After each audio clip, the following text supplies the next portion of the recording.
Bienvenue chers amis au cœur de l'émission Homo Micro. Homo Micro, l'émission qui se prend en mots. Au cœur de la culture LGBT, QI+, Brahim Naik Balk, entouré de ses chroniqueurs, inonde de couleurs les ondes depuis 2004.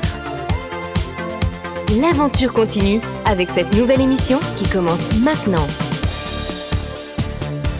Avec le cercle des chroniqueurs, ravi de vous retrouver, de vous savoir à l'écoute. Et je suis entouré du beau monde avec Valérie Beau pour commencer. Comment ça va Valérie? Bonsoir. Très heureuse d'être avec vous toutes et vous tous. Et ce soir, moi, je vais vous faire voyager. Je vous invite au cinéma et ce sera Camilla sortira ce soir et le film sera sur les écrans ce mercredi. Et avec nous aussi Jean-François Kérisy, bonsoir. Bonsoir à tous, ravi de faire cette émission avec vous ce soir. De mon côté, il sera question de danse, pour changer un petit peu, Brahim, tu vas me dire. Aujourd'hui avec deux beaux projets et deux beaux DEX et DE aussi. L'un concerne le danseur et chorégraphe Benjamin Millepied qui fait son petit retour en France et l'autre concernera Hugo Marchand. Comme vous n'avez pas la vidéo, vous savez qu'il a un débardeur orange et le micro il est aussi orange. Tu l'as fait exprès? Ouais, j'ai un petit peu calculé mon coup, je me suis dit que c'était l'été, il fallait être sexy. Il a un peu rayé LGBT+, c'est Nicolas Rividi. Du coup, j'ai un boxer rouge qui est assorti à ma bonnette aussi. Exactement. Bonsoir Nico. Bonsoir Brahim, bonsoir à toutes et tous, chers auditeuristes. Après mon ébouriffante série sur la bataille du mariage pour tous, j'ai bien peur de devoir m'arrêter sur des événements un peu moins joyeux. Je parle ce soir du terrorisme anti-LGBTQI+. On va en parler tout de suite avec notre Christophe Martet de LGBT+, Committee. Mais en fin d'émission, nous aurons aussi Anne-Catherine Demesure qui interviendra pour nous présenter un documentaire et nous parler de la marche du 93. Et là, nous sommes bien sûr avec nos réalisateurs, Anatole et qui, d'après vous, le mec en jaune, là? Quelqu'un le connaît? Non, dites-moi. Je sais que c'est un grand fan de Tina Turner. Et quel est son prénom? En tout cas, il est assorti à la bonnette de Valérie. Ouais, exactement. Alors Valérie, quel est son prénom? Nathan. Nathan, bien sûr. Salut Nathan. Bonsoir Brahim, bonsoir à tous. Comment allez-vous ce soir? Ça va, merci. C'est toujours un plaisir de vous avoir en face de nous pour réaliser cette émission. Puis une belle astuce de ta part, Brahim, puisque tu avais oublié son prénom. Je crois qu'on peut le dire aux auditeurs et auditrices. Non. Et Anatole est avec toi. Bonsoir Anatole. Bonsoir Brahim. Merci de rester avec nous. Homo Micro, le cercle des chroniqueurs. LGBT+ Committee de Christophe Martet. Bonsoir, c'est un plaisir de te retrouver avec nous dans mon micro. Bonsoir Brahim, bonsoir à toutes et tous. Ça fait pas très longtemps qu'on ne s'est pas parlé, mais en tout cas, je suis très content d'être avec vous. Et là, tu vas démarrer. Donc, il y a des attaques un peu partout en ce moment. On en veut aux LGBT+. Dis-nous, il y a donc une attaque récemment au centre LGBT+, de Tours, un mineur mis en examen pour dégradation et violence armée. Oui, on l'a appris en fin de semaine. En fait, c'est un lycéen âgé de 17 ans qui a été mis en examen, notamment pour des destructions et dégradations aggravées et violences avec armes. Donc on se souvient qu'il y a eu une attaque au centre LGBTI de Touraine le 22 mai. Une attaque consistant en fait à lancer une bombe en plastique avec visiblement du métal à l'intérieur. Heureusement, les personnes qui étaient à ce moment-là au centre LGBTI, c'était dans l'après-midi, étaient sorties du centre juste avant. Mais bon, c'est ce lycéen qui apparemment a des convictions catholiques et qui aurait été, soi-disant, heurté par rapport aux questions LGBT, mais voilà, c'est vrai qu'aujourd'hui, ce climat est un peu inquiétant parce que, on l'a vu, souvent les LGBT sont attaqués. Et d'ailleurs, une tribune a été publiée par Tétu la semaine dernière aussi, d'une 50aine d'associations qui ont signé pour réclamer plus de mesures pour protéger les centres LGBTI, qui sont vraiment des lieux évidemment très très importants pour la communauté. Promulgation de la loi anti-homosexuelle en Ouganda, indignation et préoccupation. Vous avez traité ce sujet aussi à Committee. Oui, alors via les dépêches de l'AFP, mais c'est vrai qu'il y a quelques jours, le président ougandais, donc Yoweri Museveni, qui est quand même là au pouvoir depuis 85, depuis très très longtemps, a promulgué cette loi qui devient donc de fait la loi anti-homosexualité 2023 et qui criminalise encore plus fortement que la loi existante préexistante, qui était héritée de l'ère britannique. Et bien sûr, énormément de pays et d'institutions se sont élevés contre cette promulgation de cette loi très LGBT-phobe, notamment parce que, bien sûr, elle va mettre en danger beaucoup de gens, elle va aussi impacter la lutte contre le VIH-Sida, et notamment le président des États-Unis, Joe Biden, a dit que c'était vraiment une loi tragique, une atteinte tragique aux droits humains. On n'a pas entendu Emmanuel Macron. Voilà, je ne l'ai pas entendu, je ne l'ai pas encore lu, s'il avait réagi au nom de la France. L'Union européenne a réagi, mais je n'ai pas entendu Emmanuel Macron. Donc peut-être quelqu'un sur le plateau me contredira, mais voilà, pour l'instant, la France ne s'est pas particulièrement élevée contre cette promulgation.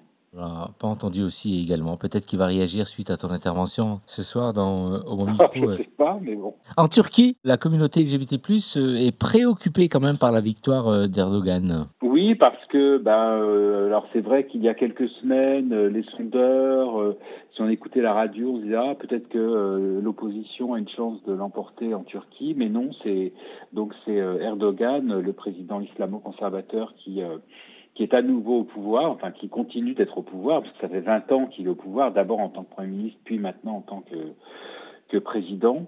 Alors c'est vrai que d'année en année, son pouvoir s'est de plus en plus durci, et notamment sur la question LGBT, mais aussi sur la question des droits des femmes. On sait que c'est à Istanbul qu'une convention pour les droits des femmes avait été signée et que un des gestes récents du président Erdogan, c'est de s'être retiré de cette convention qui protégeait les droits des femmes et des jeunes filles. Et c'est vrai que depuis quelques années maintenant, la communauté LGBTI, qui est forte en Turquie, s'inquiète de plus en plus des conséquences de ce durcissement dans ce pays qui devient de plus en plus ce régime qui devient de plus en plus islamo-conservateur. Une chanteuse qui est harcelée ?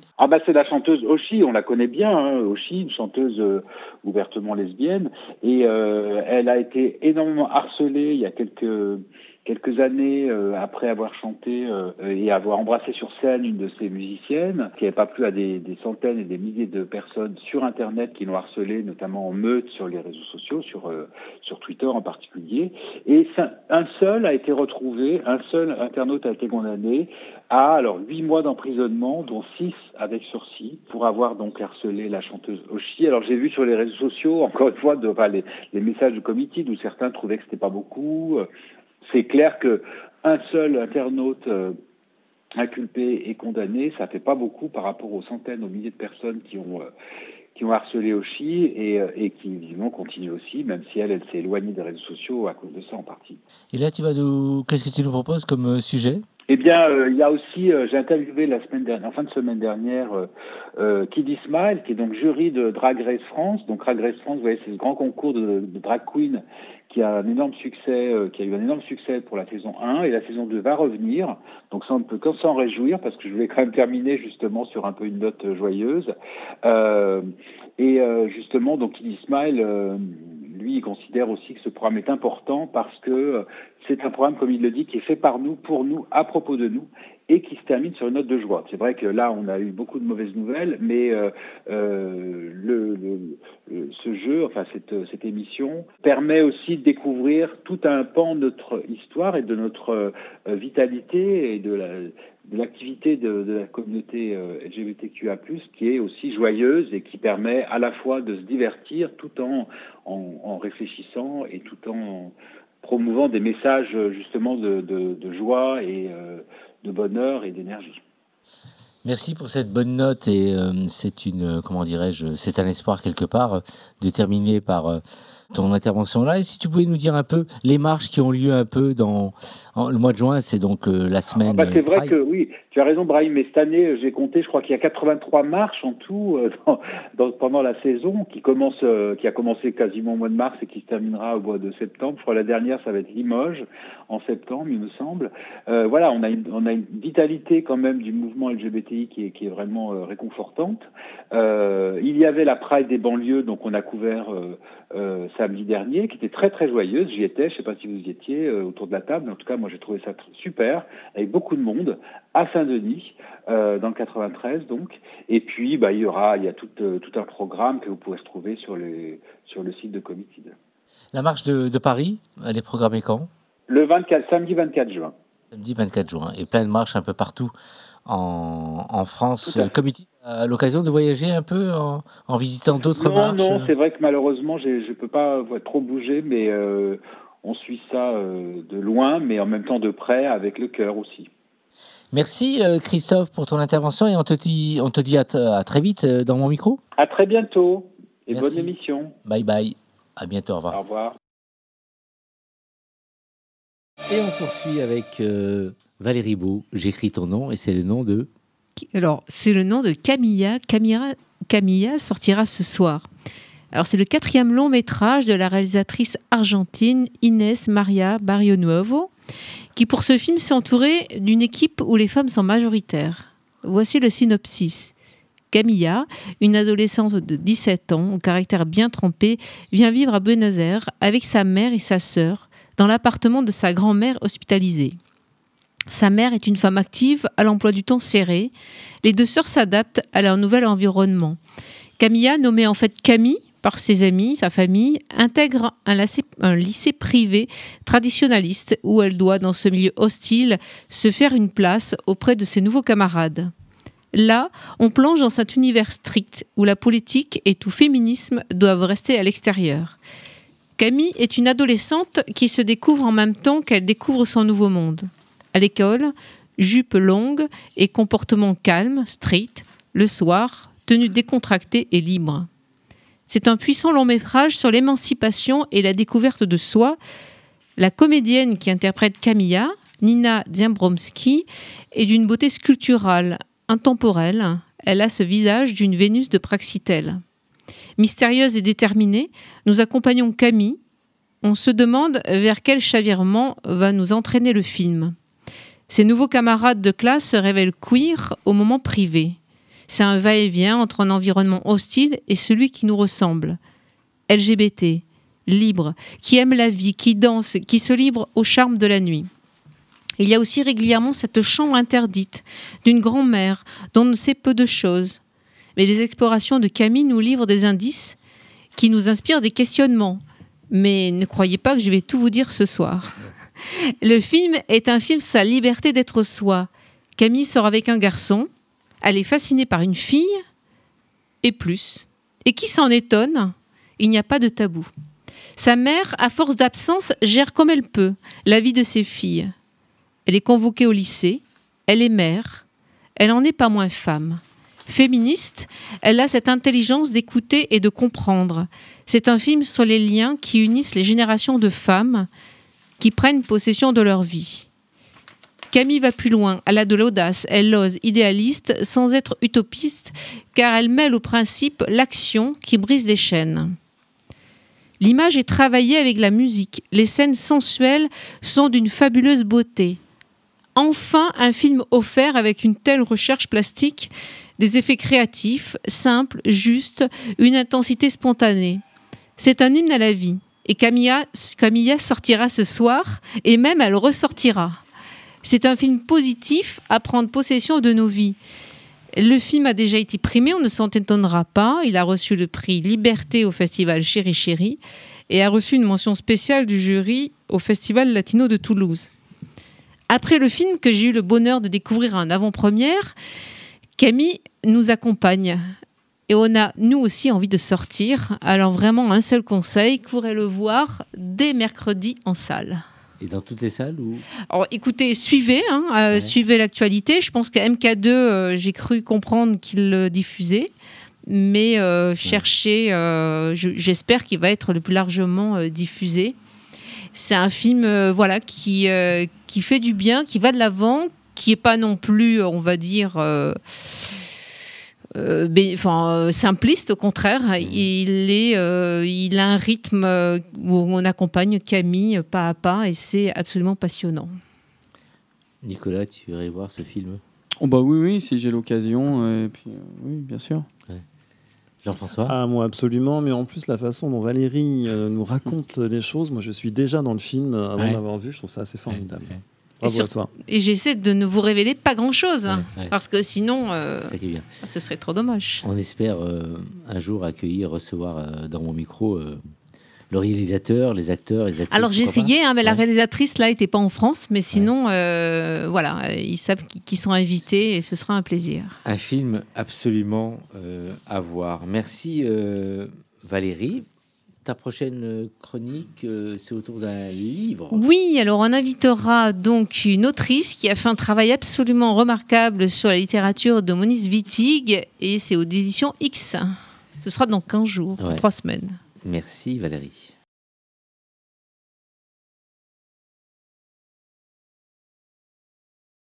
Eh bien écoutez, je vais vous proposer de passer à la musique.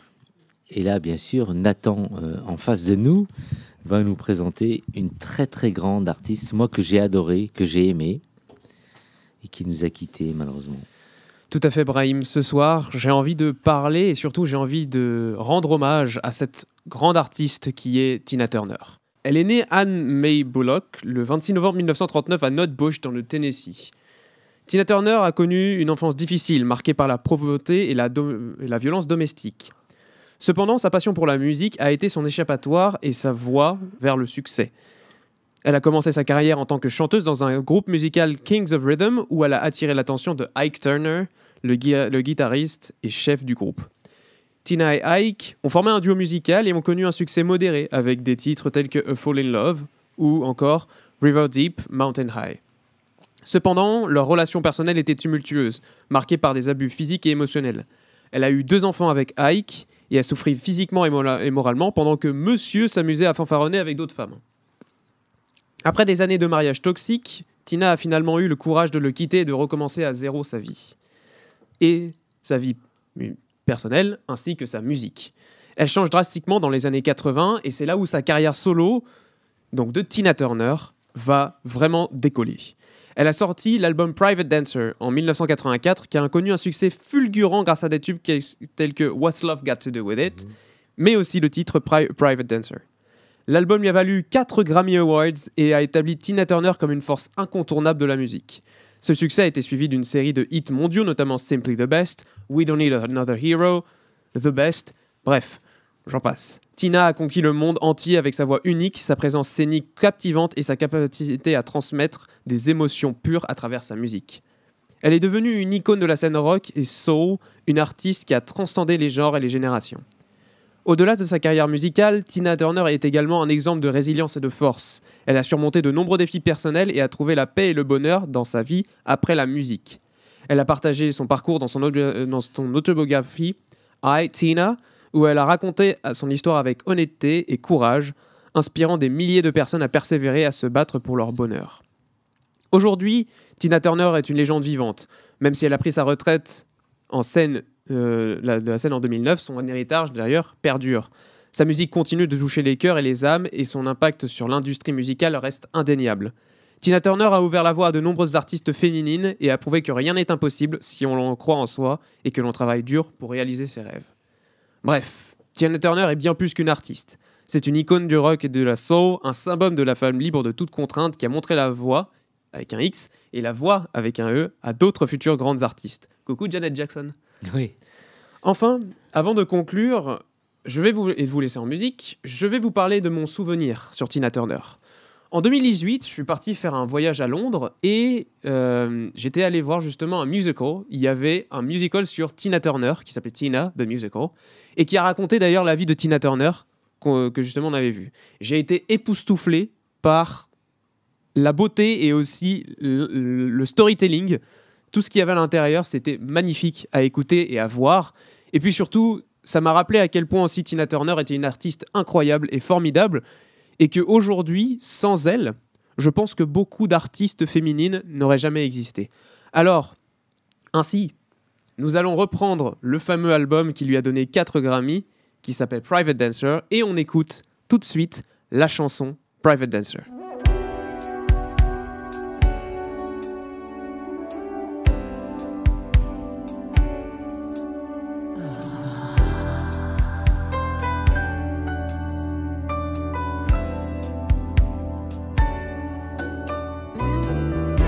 All the men come in these places, and the men are all the same. You don't look at their faces, and you don't ask their names. You don't think of them as human. You don't think of them at all. You keep your mind on the money, keeping your eyes on the wall. I'm your private dancer, a dancer for money. Do what you want me to do. I'm your private dancer, a dancer for money, and any old music will do. I wanna make $1 million. I wanna live out by the sea, have a husband and some children. Yeah, I guess I want a family.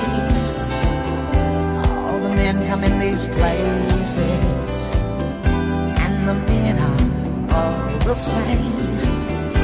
You don't look at their faces, and you don't ask their name. I'm your private dancer, a dancer for money. I'll do what you want me to do. I'm your private dancer, a dancer for money, and any old music will do. I'm your private dancer, dancer for money. I'll do what you want me to do. Just a private dancer, a dancer for money, and any old music will do. Dutch marks are dollars, American Express will do nicely, thank you. Let me loosen up your collar. Tell me, do you wanna see me do the shimmy again?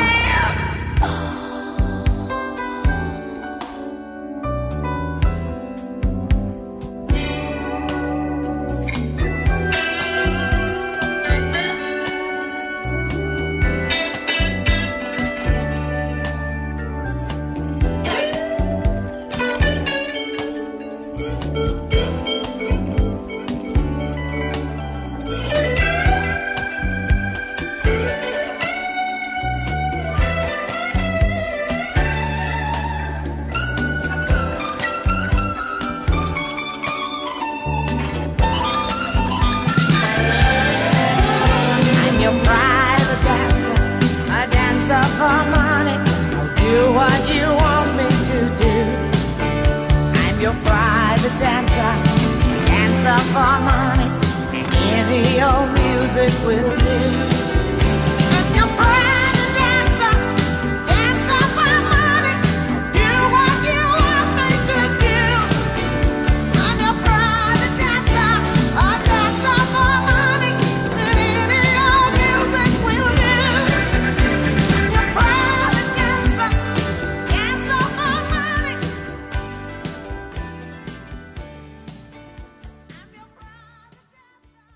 Homo Micro, le cercle des chroniqueurs. Merci Nathan pour ce beau morceau choisi. Tina Turner, on en garde de bons souvenirs. Valérie. C'est toujours un bien fou de l'écouter. Ouais. On a envie de danser. Ouais. Quelle joie de vivre. Et on dansait, et même en régie, on voyait Nathan tout fou en fait. Torse nu. Et torse nu, presque torse nu. Mais ils vont se mettre torse nu en fin d'émission, je crois. Jean-François aussi, un beau souvenir. Ah oui, un très beau souvenir parce que moi j'ai eu la chance de la voir en live au château de Versailles. Dans Ouais. le parc du château de Versailles, ils avaient monté une scène. C'était au début des années 2000 et c'était grandiose, vraiment. Et en fait, on se rend compte que sur 2 heures de concert, il y a quasiment 2 heures de tube. C'est fou. Elle est morte, donc est décédée donc en Suisse. Elle habitait un très très grand château. Tu ne nous le disais pas tout à l'heure, mais c'est aussi ça en fait. Hein, Oui. avec son dernier compagnon, Nathan. Oui, enfin son dernier compagnon, enfin même si, enfin Ike Turner en soi, c'était pas son dernier compagnon. En fait, pendant justement aussi le musical aussi que j'ai vu, il était dit qu'en fait son dernier compagnon, c'était son manager après. Ouais, ouais. Et c'est là où ensuite elle a pu faire des tournées, notamment en Allemagne. Elle a pu se produire à l'étranger, ce qu'elle pouvait pas faire avec Ike Turner. Et en fait, justement, il y avait eu un moment comme ça qui montrait aussi le conflit entre sa mère, qui était du coup reconnaissant du fait que justement ça soit Ike qui lui ait donné cette carrière et que du coup il lui devait de l'argent, tandis que elle justement elle avait dit mais tu vois pas qu'au fait c'est elle qui lui m'a fait souffrir et tout ça. Donc vraiment ça c'était très très bien joué de leur part. Nicolas, Tina Turner, non. Alors Tina Turner, en fait, je suis désolé de casser l'ambiance, mais c'était la chanteuse préférée d'un ami qui est décédé du sida il y a quelques années, et donc nous lui avons dit au revoir sur Tina Turner au crématorium du Père-Lachaise. Donc c'est une émotion un peu partagée sur Tina Turner, parce qu'il ne retire en rien la carrière qu'elle a eue et la diva qu'elle a été et ce qu'elle a pu véhiculer pour la libération des femmes pendant presque 50 ans de carrière, en réalité. Merci Nicolas, et tu vas garder le micro pour le plus de l'actu. Nicolas, avec toi, donc un sujet grave puisque tu reviens ce soir sur les nombreuses attaques, attentats même, qui visent les lieux et les personnes LGBT+. Eh bien oui, Brahim, l'autre jour j'étais attablé à une terrasse du centre de Paris et je regardais les petits culs des garçons dodelinés sous la chaleur, empaquetés dans des shorts, juste sortis des armoires ou achetés la veille. Le soleil réchauffait enfin un printemps plutôt frisqué et le moindre rayon était alors de nature à faire sortir de leur terrier les humains endormis par l'hiver. Ce petit plaisir oculaire coupable concédé entre deux gorgées de Kirkassis, et encore quand mon regard parvenait à éviter celui de ma pote Mathilde, était consubstantiel à l'état de la nature à ce moment précis. La scène était somme toute anodine, elle parlait d'un folklore autant que d'un appétit et surtout d'une existence publique de plus en plus assumée. Je ne parle pas de moi bien sûr, mais de la masse de mes adelphes qui, dans le son étouffé des pas de plus en plus assurés, reprenaient possession de l'espace dont nous avions été privés durant de si nombreux, tristes et sombres siècles. Il ne faut pas chercher loin les causes de cette privation, et je le dis souvent ici, je le répète à nouveau, je ne changerai pas de version, même s'il existe toujours des croyants sincères et tolérants. Les religions, encore aujourd'hui, œuvrent massivement à la haine contre les personnes LGBTQIA+. Elles en sont d'ailleurs les idéologies principales, avant même les partis politiques qu'elles peuvent inspirer. Je ne dédouane pas les inspirer, mais je remarque néanmoins que les fondements de la haine sont bel et bien issus de toute une liturgie immuable qui nie de façon systématique la possibilité, pour certaines orientations et pratiques sexuelles, d'exister en dehors de la norme établie.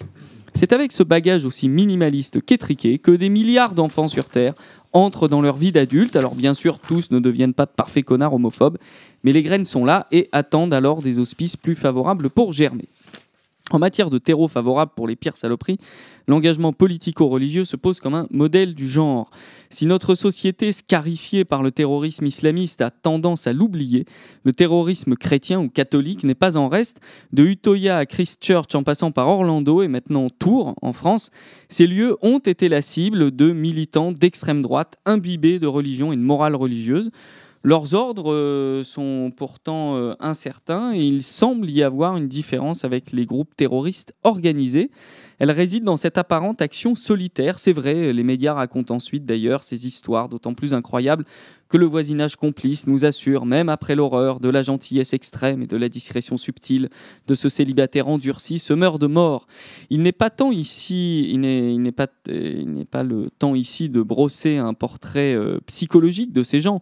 D'autres l'ont déjà fait et sans doute bien mieux que moi. Et renvoyer ces terroristes à la folie d'ailleurs résulterait alors d'une réponse un peu simpliste à un problème bien plus complexe. Ce qui me semble important ici, c'est surtout d'analyser la façon dont la société réagit à ces crimes tout à fait abominable. Lorsque la Pride de Tel Aviv a été attaquée par un orthodoxe juif ou que le centre LGBT de Tel Aviv, la même ville, a été la cible de rafales de fusils mitrailleurs, il a été question de meurtre. À Orlando, c'est un déséquilibré qui commet un acte isolé. On doute même de la revendication de Daesh. À Tours, en France, c'est donc un jeune homme. Déjà, l'intitulé pousse au pardon et à la compassion, un jeune homme. Il a 17 ans, c'est presque une victime lui aussi. Je me suis revu à son âge, je ne concevais même pas que l'on puisse poser une bombe, un engin explosif, dans un endroit où se rendent des gens que l'on n'aime pas. Même lui, mais lui, il le conçoit, il le formule, il le met en œuvre. Son engin explosif est conçu pour exploser et il explose. Ce 22 mai dans l'après-midi, heureusement sans faire de victimes. C'était la 6e fois que le centre LGBT de Tours était visé par ces intimidations, des intimidations. Dans cette rhétorique malsaine, le langage est déjà celui d'une forme d'absolution. Terroristes, bombes, attentats intégristes religieux, cela véhicule évidemment un autre imaginaire que jeune homme, catholique traditionnaliste, engin détonnant, acte de dégradation d'un local. Tout est minoré parce que la société ne peut pas admettre que la morale dont elle se réclame à corps et à cri puisse engendrer pareille monstruosité. Dans la guerre civilisationnelle instituée entre le monde judéo-chrétien et le monde musulman, la fantasmagorie habituellement constatée érige la sphère judéo-chrétienne en modèle et voue l'islam aux gémonies et à l'ensauvagement. Aussi est-il très facile pour l'Occident d'accoler le terme de terroriste, et de façon justifiée par ailleurs, lors d'attaques visant des civils au titre d'une idéologie religieuse ou politique. En revanche, quand l'acteur par qui vient l'attaque est une tête blonde, issue du monde civilisé, entre guillemets, c'est plus compliqué, bien qu'il s'agisse, là aussi, d'attaques, et bien qu'elle découle également d'une idéologie religieuse et ou politique. Le vocabulaire n'est pas le même. La procureure de Tours, d'ailleurs, se livre à d'aberrantes contorsions pour expliquer que, du point de vue du droit, tout est bien flou. Alors qu'elle entame son 3e tour de rein, elle ajoute même un « pour moi » pour clore sa démonstration. Se réclamer du droit en donnant son avis personnel, c'est une cascade évidemment à ne pas reproduire à la maison, d'autant que le droit qualifie l'acte terroriste de la façon suivante, c'est l'article 421 alinéa 1 qui dispose qu'un acte terroriste a pour but de troubler gravement l'ordre public par l'intimidation ou la terreur, que ce soit par des atteintes volontaires à la vie ou des dégradations. Je ne veux pas être trop partisan, mais notez bien que balancer une bombe dans un centre LGBT occupé par des personnes ressemble quand même plutôt bien au concept d'acte terroriste. Alors, quelles sont les conséquences de ces ajustements sémantiques, Nicolas ? Eh bien d'abord, le débat sur le fait de savoir ce que dit le droit est sans fondement. Non pas que le droit n'ait pas de valeur, mais lorsqu'on s'attache à décrire un événement de cette nature, a fortiori dans les médias, on le fait avec les mots du quotidien.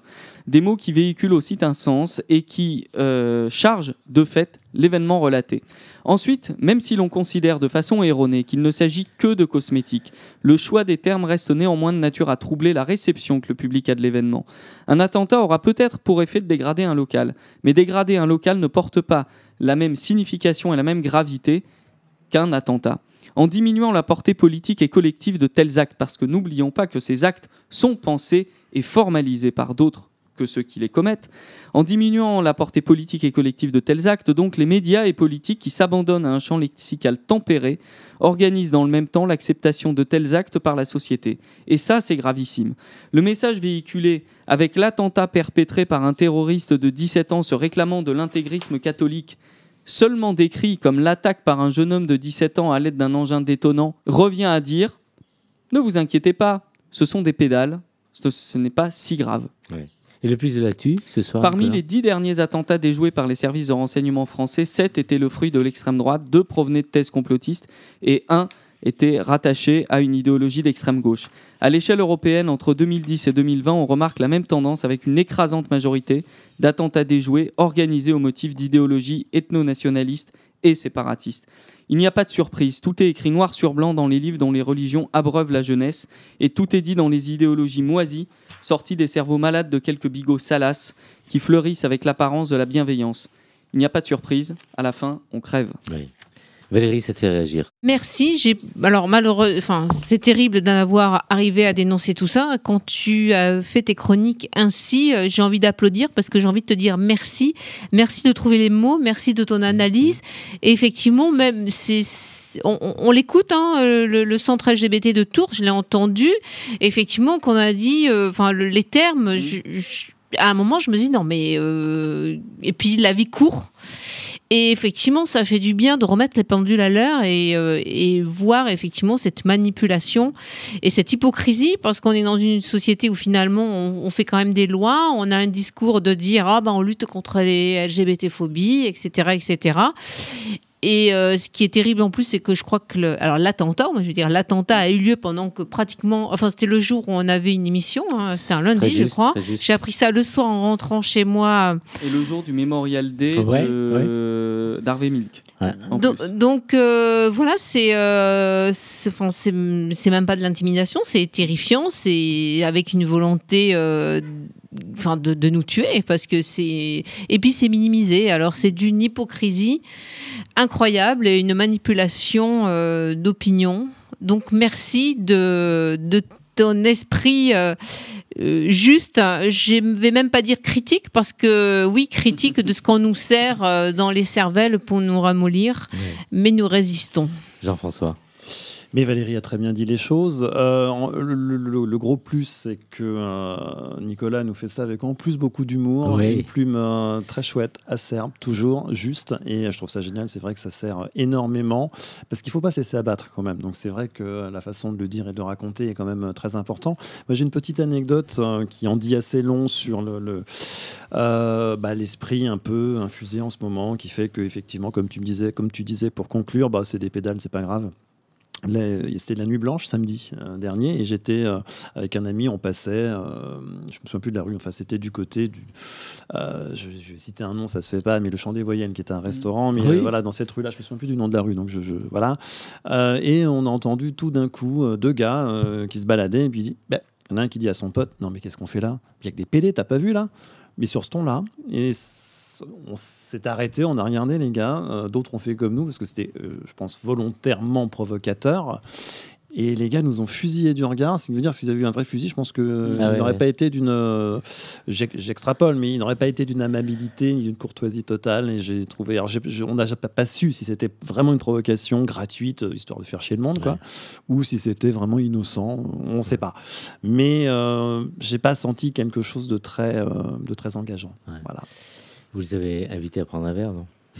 Alors, on ne s'est pas appesanti. En plus, c'était pas complètement d'une beauté bouleversante. Ouais. Donc, on s'est pas. Ça méritait pas le risque, quoi. Ça méritait pas le risque. Non, je pense qu'on les aurait pas convertis non plus, donc peine perdue.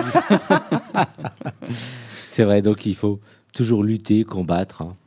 Et merci en tout cas pour cette chronique, Nicolas. Avec toujours une chronique qui fait parler, qui fait réagir, et c'est super. Merci à toi. Homo Micro, l'émission LGBTQI+, qui se prend au mot. Retour à la musique. Oui, tout à fait. Et pour cette musique, d'ailleurs, on va continuer avec Tina Turner. Et cette fois-ci, tout simplement, j'ai envie de vous dire, est-ce qu'on serait pas les meilleurs, d'ailleurs, à Homo Micro, nous, par hasard? Oui, mais je sais que oui. Ouais, mais je sais que Brahim, toi, tu vas dire oui, mais les autres, est-ce qu'ils vont dire oui aussi? Est-ce qu'on est Simply the best? Moi, je pense qu'on est les best. On n'est pas Simply les best, on est les best, tout simplement. Mais Valérie? Yes, of course. Simply the best, oui, évidemment. Oui. Et le morceau de Tina? eh bien, tout simplement, on va l'écouter, puisqu'il s'agit de Simply the Best de Tina Turner.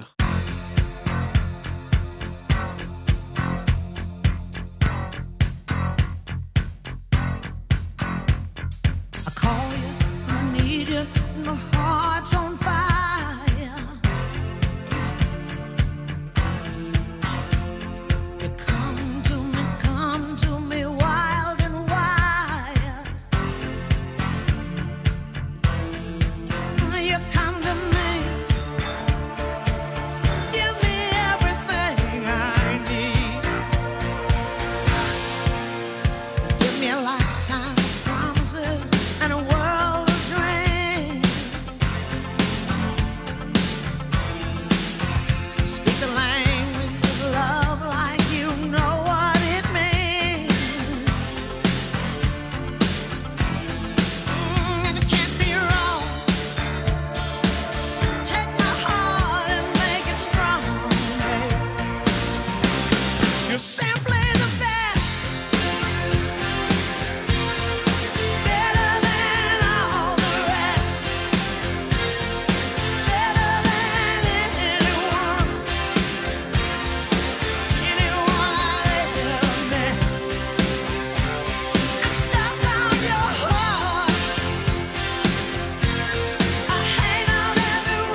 le cercle des chroniqueurs. Merci pour ce beau morceau en hommage de Tina Turner. Ça donne envie de vous inviter ce soir au Queen sur les Champs-Élysées.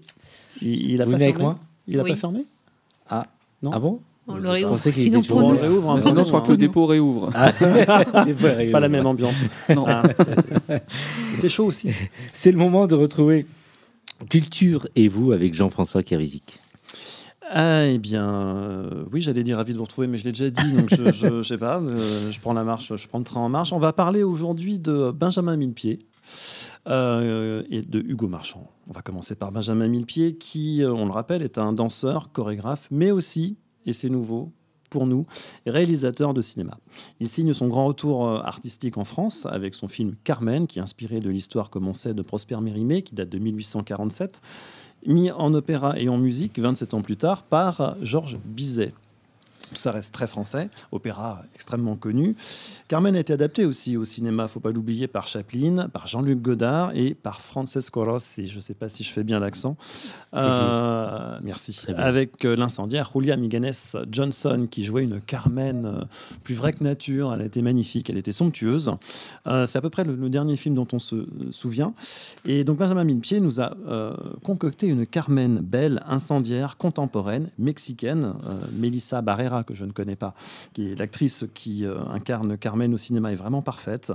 Cette Carmen tente de traverser la frontière américaine.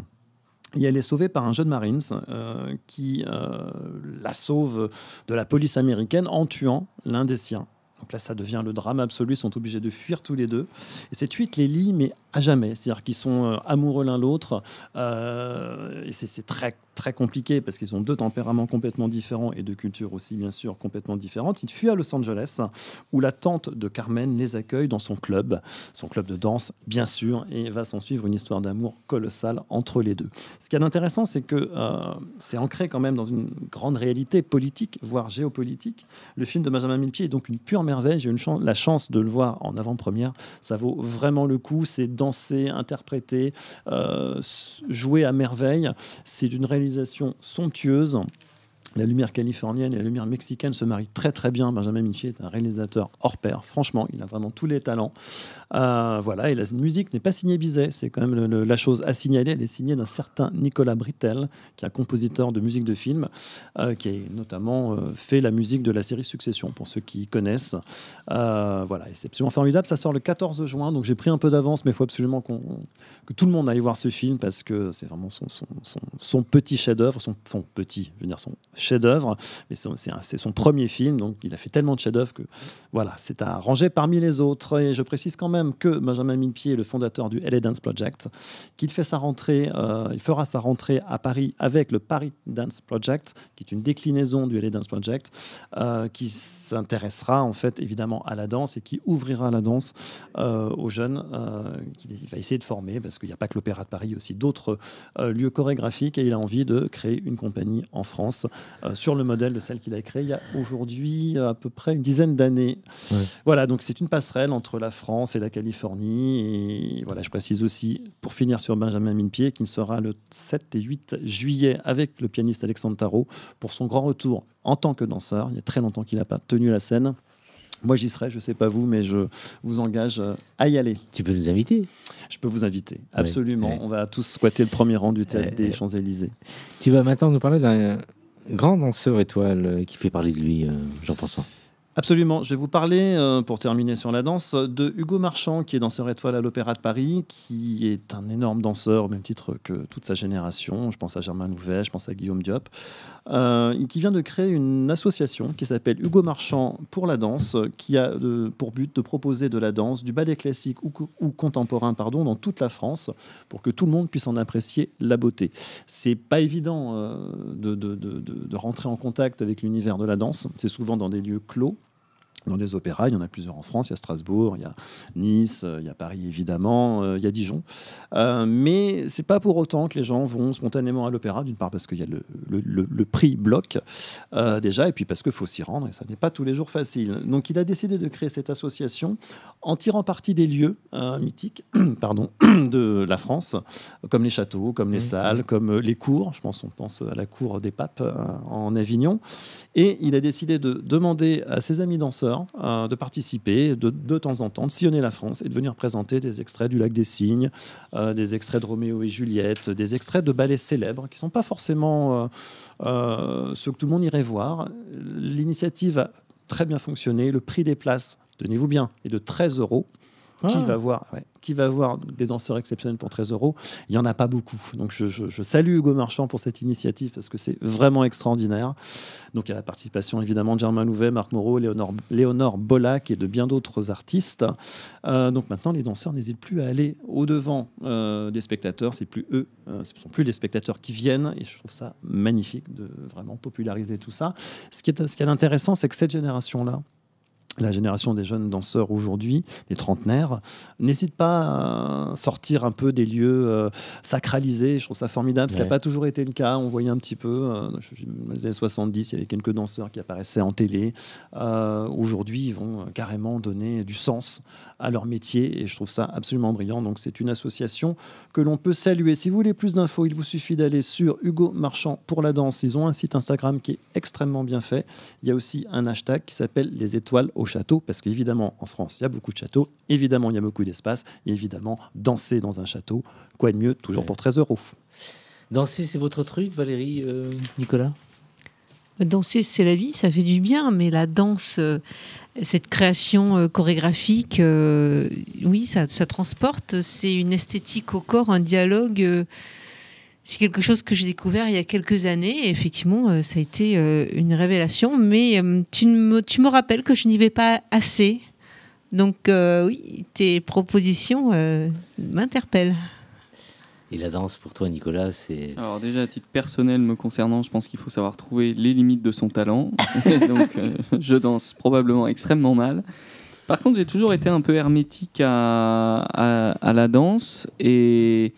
jusqu'à voir une interprétation de La Belle au bois dormant en Italie, à Florence. C'est une amie qui m'avait traîné là-bas et j'ai été assez séduit par la narration par la danse, en fait. Je ne pensais pas que ça pouvait exister. Et en fait, on arrive à raconter une histoire avec de la danse. Et c'est vrai que alors, j'y vais pas souvent. La dernière fois que j'y étais, ça devait être avant le confinement, un spectacle de danse contemporaine, mais qui m'avait pas mal emballé aussi. Voilà, je trouve intéressant. Voilà, j'y vais pas assez, mais je trouve ça intéressant en fait.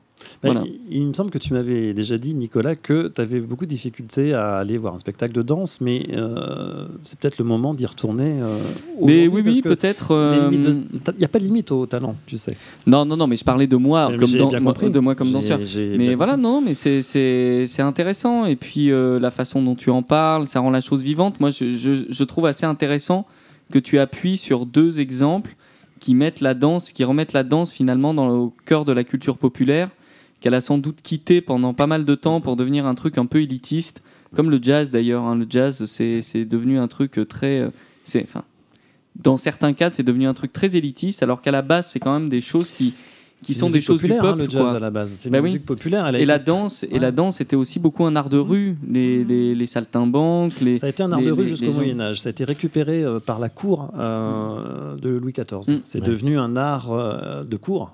Voilà. Oui, puisque les comédies de Molière étaient des comédies ballets, en fait. Et la danse devenait finalement cette espèce de truc. C'est le premier partenariat entre un auteur et de mémoire. Après, il y en a peut-être eu avant, mais en tout cas, le premier partenariat entre la musique, les mots, la danse, ça a été Lully et Molière, effectivement. Un Italien et un Français, ça fait toujours bon ménage. Merci pour cet échange. Eh bien, nous avons en ligne maintenant pour Un film, un regard, Anne-Catherine Mesure. Je suis sûr que, Anne-Catherine, tu es aussi danseuse. Danseuse ? Non, pas du tout, je suis désolée. Moi aussi, je connais les limites de mon talent et là, je suis très limitée. Tu nous appelles depuis Toulouse, Anne-Catherine. Il fait orageux à Toulouse. Ça tonne en ce moment, oui. Il y a eu une grosse averse orageuse et là, ça tonne. C'est en train de s'éloigner tout doucement, mais on entend encore un petit peu, ouais. J'espère qu'on pourra l'entendre pendant que tu interviens dans ta chronique pour nous parler d'un documentaire et d'une marche. Voilà, exceptionnellement, aujourd'hui, ce ne sera pas un film, mais 2 œuvres. Et je voulais profiter du mois des fiertés, puisqu'on est au mois de juin et que c'est la période, pour évoquer justement 2 œuvres qui traitent ce sujet-là. Et donc la première, c'est un film qui date de 2011, que j'ai vu il y a quelques années une seule fois, et pourtant je l'ai encore en mémoire et j'aimerais bien le revoir si à l'occasion si l'occasion se présente. C'est le film La Parade, qui est un film serbe de Dragojevic et qui est sorti en France en 2012. Et c'est une comédie dramatique où on voit comme ça un groupe de militants gays qui veulent organiser la première marche des fiertés à Belgrade. Et alors que ni l'État ni la police ne veut assurer la sécurité du cortège, et par le fruit du hasard, ils se retrouvent encadrés par des ex-soldats de l'armée yougoslave, puisque la Yougoslavie n'existe plus à ce moment-là. Et donc voilà, c'est traité de manière avec beaucoup d'humour. Et en même temps, c'est grave. C'est une comédie dramatique, donc à un moment donné, le drame surgit. Et ça nous ramène à une réalité qui existe encore dans le monde, où dans tous les pays, il n'est pas possible de faire des marches de fierté, ou alors quand elles se font, elles sont encore à risque pour les personnes qui défilent. Donc voilà. Donc je voulais mettre en lumière ce film qui a déjà quelques années et qui me semblait à moi très fort et qui avait pas mal ému la salle quand il était passé à Toulouse. Et après, je voulais le mettre en parallèle avec un documentaire beaucoup plus récent, qui est La Première Marche de Baptiste Etchegaray et d'Hakim Atoui, qui est sorti en 2020-2021, parce que c'était au moment où il y avait la Covid et où on était un peu chamboulé au niveau du cinéma. Et donc ça montre comment, en 2019, 4 étudiants veulent organiser la première marche des fiertés dans une banlieue. Et là, c'est à Saint-Denis, dans le 93. Et c'est aussi 2019, c'est les 50 ans de Stonewall. Donc on les voit préparer ça pendant des mois, et avec des débats, des réunions pour convaincre les autorités locales, et avec toutes les fantasmes et les peurs que ça soulève, puisque tout le monde s'attend à ce que ça se passe mal. Et donc dans les débats, dans les discussions, on parle d'intersectionnalité, d'homonationalisme, d'inclusivité des luttes, de la place des personnes racisées aussi dans le mouvement LGBT. Et voilà, pour moi, c'était une des premières fois où tous ces concepts, ces termes étaient mis ensemble en lumière. Donc ça m'avait pas mal inspiré pour Toulouse. Et donc au final, la marche a lieu. Et avec une banderole où il y a écrit banlieusard et fier. Et ça nous met aussi dans l'actualité, puisque très récemment, il y a eu la 3e Pride des banlieues en région parisienne. Et donc là aussi, ça montre le renouvellement des revendications LGBT, l'élargissement des questionnements et la prise de conscience des diversités internes au mouvement. Et nous, dans le Sud-Ouest, on peut voir ça notamment avec les marches des fiertés dans le monde rural, où il y en a de plus en plus. Dans l'Aveyron, ils sont arrivés à en faire 3 cette année. Carcassonne, c'est leur 2e marche des fiertés. Donc voilà, il y a des départements comme ça très ruraux.